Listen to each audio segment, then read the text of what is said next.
Merci Madame la Présidente, Monsieur le Ministre, Monsieur le rapporteur. Donc l'objectif de cet amendement 3139 qui porte sur les jeunes entreprises innovantes, il est triple. 1. Le soutien à la création d'emplois. 2. Le soutien à l'innovation et donc à notre souveraineté. Et 3. Le soutien à nos PME, nos startups et en particulier nos jeunes entreprises innovantes.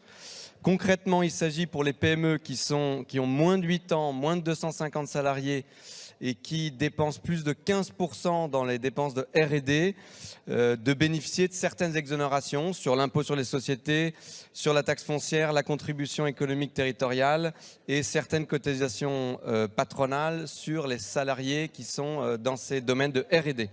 Alors c'est important d'aider ces PME parce que pour deux choses. Un, la création nette d'emplois dans notre pays, elle se fait dans les jeunes entreprises et que les entreprises de nouvelles technologies sont celles qui génèrent 2 à 3 fois plus d'emplois indirects que les autres.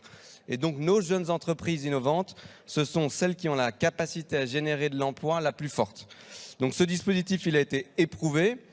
C'est 4000 PME dans nos territoires qui sont concernés. C'est important de continuer à les soutenir. C'est important de leur donner de la visibilité et donc d'aller dans ce dispositif jusqu'en 2025. Et donc, je vous propose de soutenir ce dispositif. Et je vous remercie pour les salariés de ces PME et les futurs salariés de ces PME. Merci.